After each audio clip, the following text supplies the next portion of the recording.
ಇದರಿಂದ ಮನಸ್ಸಿಗೆ ಎಷ್ಟು ನೋವಾಗುತ್ತೆ ಅಂತ ನನಗೆ ಚೆನ್ನಾಗಿ ಗೊತ್ತಿದೆ.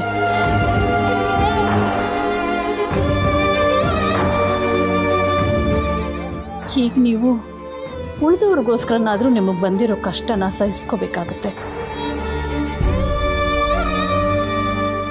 ಧೈರ್ಯ ತಂದ್ಕೊಳ್ಳಿಮ್ಮ.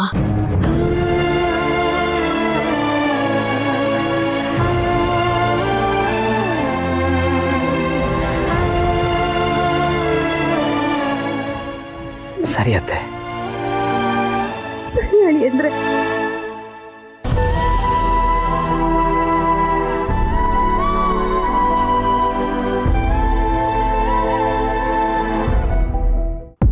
ಕೂತ್ಕೊಳ್ಳಿ.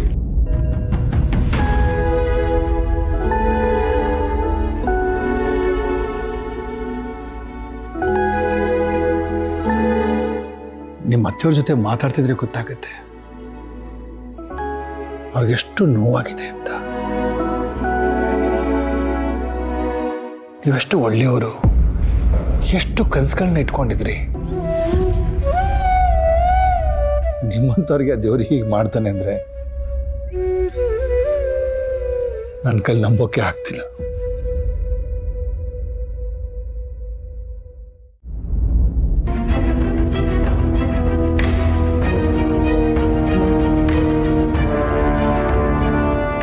ಮಾವ,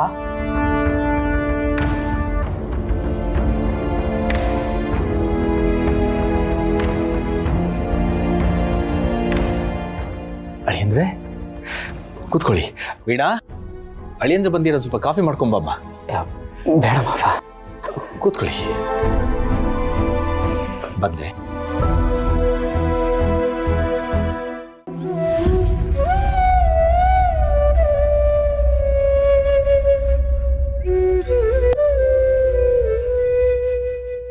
ಜಯಂತ್ ಅವರೇ, ನಮಸ್ತೆ.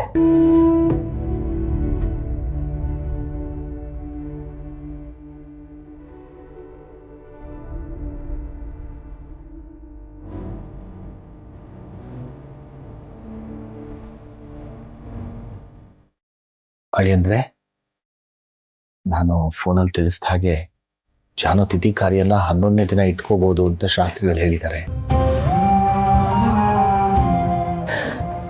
ಕಾರ್ಡನ್ನು ಪ್ರಿಂಟ್ ಮಾಡಿಸಿ ನಾವಾಗಲೇ ಸಂಬಂಧಿಕರಿಗೆ ಕೊಡೋದಕ್ಕೆ ಶುರು ಮಾಡಿದ್ದೀವಿ.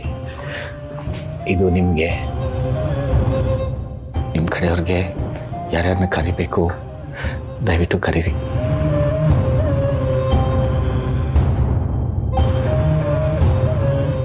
ಕಾರ್ಯಕ್ರಮದ ದಿನ ಬೆಳಗ್ಗೆನೆ ಬಂದ್ಬಿಡಿ. ಮಾವ,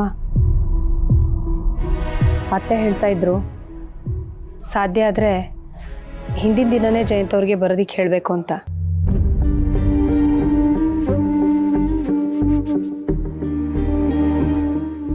ಸರಿ ಮಾವ, ನಾನು ಬರ್ತೀನಿ. ಇದೇನಿದು ಹೀಗೆ ಬಂದು ಹೀಗೆ ಹೋಗ್ತಾ ಇದ್ದೀರಾ? ಸ್ವಲ್ಪ ಹೊತ್ತಿದ್ದು ಊಟ ಮಾಡ್ಕೊಂಡು ಹೋಗಿ. ಇಲ್ಲ ಮಾವ, ನನ್ನ ಊಟ ಆಯಿತು.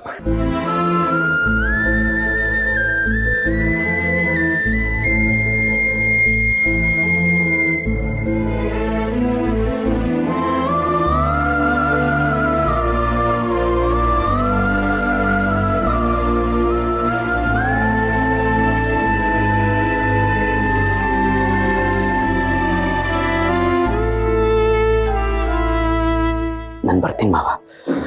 ಅಳಿಯಂದ್ರೆ, ಯಾಕೆ ಅಳ್ತಾ ಇದೀಯಾ? ನೀನ್ ಏನು ಅಂತ ಹೇಳ್ದಿರಾ ಅಳ್ತಾ ಇದ್ರೆ ನಾನು ಏನ್ ತಿಳ್ಕೋಬೇಕು? ಅಲ್ಲಿ ನೋಡಿದ್ರೆ ಜಯಂತ್ ಅವ್ರ ಹೆಂಡತಿ ತೀರೋದ್ರು ಅಂದಾಗಿಂದ ನನಗೆಷ್ಟು ದುಃಖ ಆಗ್ತಿದೆ ಗೊತ್ತಾ? ಈಗ ನೋಡಿದ್ರೆ ನೀನ್ ಅಳ್ತಾ ಇದ್ಯಾ. ಯಾಕೆ ಪುಟ್ಟ ಅಳ್ತಾ ಇದ್ಯಾ? ಏನಾಯ್ತು ನಿನಗೆ? ಏನಂತ ಹೇಳಮ್ಮ, ಜಯಂತ್ ಅವ್ರ ಹೆಂಡ್ತಿನೇ ಜಾನು ಅಂತ ಹೇಗೆ ಹೇಳಿ? ನನ್ನಿಂದ ಆಗಲ್ಲಮ್ಮ. ನೀನ್ ಯಾಕೆ ಅಳ್ತಾ ಇದೀಯ ಅಂತ ನನಗೆ ಗೊತ್ತು ಮಗನೆ. ಜಾನು ನೆನಪಾಗಿರ್ಬೇಕು ಅಲ್ವಾ? ಅವಳು ನಿನ್ನನ್ನು ಬಿಟ್ಟು ಬೇರೆಯವ್ರನ್ನ ಮದುವೆ ಆದಾಗ್ಲೂ ನೀನ್ ಹೀಗೆ ಅಳ್ತಾ ಇದ್ದೆ. ಈಗ ಅವಳು ಗಂಡನ ಜೊತೆ ಸುಖವಾಗಿದ್ದಾಳಲ್ವಾ? ಮತ್ಯಾಕೆ ಅವಳು ನೆನ್ಪು ಬರ್ತಾ ಇದೆ ನಿನ್ಗೆ? ಇಲ್ಲಮ್ಮ, ಅವಳು ಸುಖವಾಗಿಲ್ಲ. ಅವಳಿ ಪ್ರಪಂಚದಿಂದನೇ ದೂರ ಹೋಗ್ತಿದ್ದಾಳೆ. ಇನ್ನವಳು ನಂಗೆ ಸಿಗಲ್ಲಮ್ಮ. ನೋಡು ವಿಶ್ವ, ಅವಳು ಎಲ್ಲಿದ್ರು ಚೆನ್ನಾಗಿರ್ಬೇಕು ಅಂತ ಹಾರೈಸ್ಬೇಕು. ಅದನ್ ಬಿಟ್ಟು ಈ ರೀತಿ ಅವಳು ನೆನೆಸ್ಕೊಂಡು ಅಳಬಾರದು. ಮೊನ್ನೆ ಪ್ರೀತಿ ಪಡ್ಕೊಳ್ಳೋದು ಅದೃಷ್ಟ ಅಲ್ಲ ಕಣೋ. ಪ್ರೀತಿಸಿದವರು ನಮಗ್ ಸಿಗದೆ ಹೋದ್ರು ಅವ್ರು ಎಲ್ಲೇ ಇದ್ರು ಚೆನ್ನಾಗಿರ್ಲಿ ಅಂತ ಹಾರೈಸ್ತೀವಲ್ಲ, ಅದೇ ನಮ್ ದೊಡ್ಡತನ ಕಣೋ. ಹೀಗ್ ನೋಡು, ಬಾಳಿ ಬದುಕ್ಬೇಕಾಗಿರೋ ವಯಸ್ಸು ಜಯಂತ್ ಅವ್ರದ್ದು. ಹೆಂಡತಿನ ಕಳ್ಕೊಂಡು ಅವ್ರೆಷ್ಟು ದುಃಖ ಅನುಭವಿಸ್ತಾ ಇದ್ದಾರೆ. ಆದ್ರೂ ಹೆಂಡತಿ ಹೆಸರಿನಲ್ಲಿ ಸ್ಮಾರ್ಟ್ ಸಿಟಿ ಮಾಡ್ಬೇಕು ಅಂತ ಹೊರಟಿದ್ದಾರೆ. ಇದರಿಂದ ಅವ್ರು ಸತ್ತಿರೋ ಹೆಂಡತಿ ಮನ್ಸಿಗೂ ಶಾಂತಿ ಸಿಗುತ್ತೆ.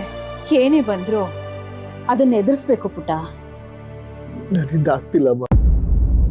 ಜಾನು ಬರೆಯೋದು ಅಷ್ಟು ಸುಲಭ ಅಲ್ಲ. ಈಗ ಹೇಳಿದ್ರೆ ಹೇಗಪ್ಪ? ಅವಳು ಇನ್ನೂ ನಿನ್ನ ನೆನ್ಪು ಮಾಡ್ಕೊಂಡು ಅಳ್ತಾ ಕೂತಿದ್ದಾಳೇನಾ? ಅವಳಿದ್ರೆ ಅಲ್ವೇಲಮ್ಮ ನೆನಪು ಮಾಡ್ಕೊಳ್ಳೋದು. ಏನು ಹೇಳ್ತಾ ಇದೀಯಾ? ಜಾನು ಸತ್ತಿದ್ದಾಳೆ ಅನ್ನೋ ವಿಷಯ ಹೇಳಿದ್ರೆ ಜಾನು ಜಯಂತ್ ಅವ್ರ ಹೆಂಡತಿ ಅನ್ನೋದು ಗೊತ್ತಾಗ್ಬಿಡುತ್ತೆ. ಈ ಸತ್ಯ ನನ್ನ ಹತ್ರನೇ ಇರ್ಲಿ. ಆಗಲ್ಲಮ್ಮ. ನಾನು ನನ್ನ ಪ್ರೀತಿನ ಜಾನು ಹತ್ರ ಹೇಳ್ಕೊಂಡೇ ಇಲ್ಲ ಅಂದ್ಮೇಲೆ ಅವಳೇ ನೆನಪು ಮಾಡ್ಕೋತಾಳೆ ಅಂತ ಹೇಳ್ದೆ. ಹೌದಲ್ವಾ?